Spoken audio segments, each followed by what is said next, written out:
Hi everyone, it's Jessica. Welcome back to my channel. Today I am working on the Scrappy Shining Stars quilt. So let me show you where I'm at. I have my fabrics here and I'm ready to start sewing. To me, chain piecing is really fun and I like making half square triangles. It doesn't take brain power. I can just sit here, match the fabrics up, and sew along the edge. I can do as many, as time allows. Sometimes if I'm short on time, I'll set a timer for 5 minutes and race myself and see how many I can make in 5 minutes. And it's fun. And I always make more than I think I'll make. And then it's a really good, progress to this quilt. I just put the half square triangles in my bin and then, use them at a later date when I'm making the blocks. So that's my mission today, is to just make a bunch of half square triangles. Okay, so I've been working and I made a bunch of these units. I got the half square triangles made, I trimmed the overhang, and then I assembled. So I have a bunch of these.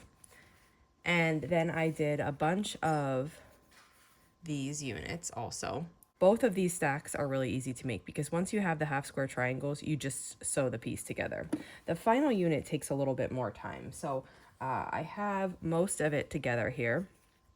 I did the half square triangle and I put on both triangles. Now I just have to trim this overhang and then assemble these to a white large triangle on this side. So that's my mission for right now. I usually just, when I'm doing this, I finger press these. These units warp easy, so I finger press to make sure that that's laying flat, and then I just trim it with the scissors. So I finger press this open. Once this is laying nice and flat like that, I just come and cut that, and then this is ready. So I'll fly through these. Won't take that long to just trim this little overhang on all these, and then I'm going to start putting the triangles on. Okay, I got all my units trimmed on the overhang here, and I have my large triangles, and I'm just going to start assembling these. So I went over how you do this in the first video, but basically I just match up that bottom corner and then work backwards, matching the rest. And so I'm going to sew these together, and then I'm going to try and get some blocks made with the units that I have all prepped. I probably won't use all of them. I think I prepped more units than I need this week for my blocks, but that'll make next week easier. And if I work a little bit ahead like that by making the half square triangles and the units when I have some time to spare, that way when I'm tight on time other weeks, it'll be a lot easier for me because I'll have already done some of the work. Okay, I worked on piecing those and now I'm just trimming these overhangs. And, these look so pretty. I know that I actually don't mind making this type of unit. I know there's people who probably think this unit is a hassle because it uses triangles, but I'd really just encourage you to just stick with it and give it a try because they're so pretty. They're really not difficult. I mean, a tiny bit fussy, a little bit of work to just get everything matched up correctly and sewn together, but they turn out so pretty. And so now I'm just going to start assembling my blocks. But before I assemble my blocks, I'm going to just lay out the few I have. I know I only have 5. I think that's what I have from last week. I think I made 4, and then I did the one when I was showing you how to make the block. But I've been contemplating assembling as I go. The only downside with assembling as I go is if I add in different fabrics, right? Like right now I'm making these blocks, they're relatively using the same fabrics over and over because I cut from some scraps, I cut from some fat quarters, and they're all in my bin, relatively looking the same. When these are used up, I'm going to need to put more scraps or more fat quarter cuts into this bin. The only thing with assembling as I go is it might be that I'm going to have to be careful that my quilt still looks nice and uniform, right? So I don't want to have all of these blocks that look exactly the same at the top of the quilt, and then another batch at the middle and another batch at the bottom. I want them to be like mixed throughout, right? So I do think I want to assemble as I go, because when we did the Scrappy sampler this year and we assembled each row as it came up and then we added it onto the quilt, it was so nice to get to the end and only have one more row to add. Like, it was a dream.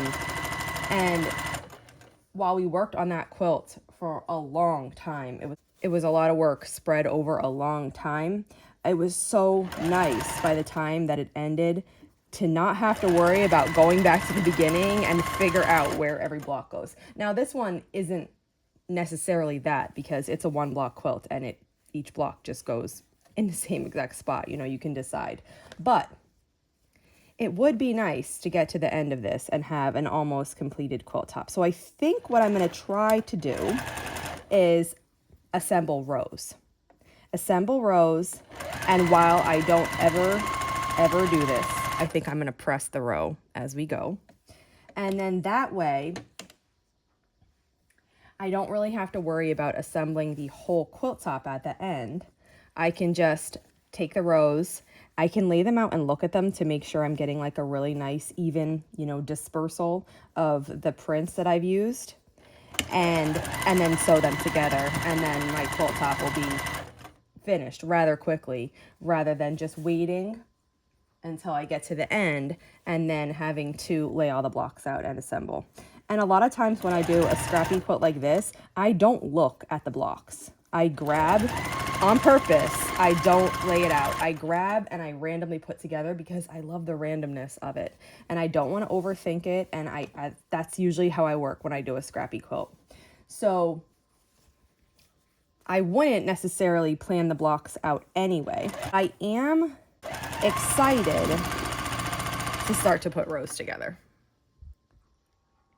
Okay, I grabbed a few blocks. I had 5 already made, and then I grabbed 2 of the ones that I'm making this week to just put them here, just to give you an idea of kind of what this quilt looks like and to give myself an idea of what it will look like. And I think it's looking really good. This Scrappy Star is so pretty. I love these diamonds with the blue in the center. I haven't decided on what size I'm making, but I'm leaning towards one of the bigger sizes, so queen or king probably. But seeing it like this always gives me like a really good feeling, a push to keep going, because sometimes any quilt block, it feels like you're so far from the final quilt when you're making the blocks. And just giving yourself a peek is usually a little push, a little encouragement. So that's it for today. I'm going to keep making the rest of my blocks for this week. I'm probably not going to check in on this quilt along every single week. I think it would get boring because it's only 1 block that we're repeating, and it's a 14-week quilt along. So that'd be a lot of very much the same videos. So I'm planning to check in like once a month or so. If I have anything notable to share, I'll do a video extra. If you have any questions on this quilt along, quilt pattern, whatever, just let me know. But if you are making it, I hope that you're enjoying making these. I hope you're using up your scraps if that's what you're planning to do. It's a really fun quilt and it's really exciting to see it come together. On another note, we start a new quilt along this Thursday on June 12th. We're starting the Starshine quilt along. So I'll link to that pattern below, and I'll link to the video where I talk about Starshine. If you want to participate, absolutely, you can jump in at any time.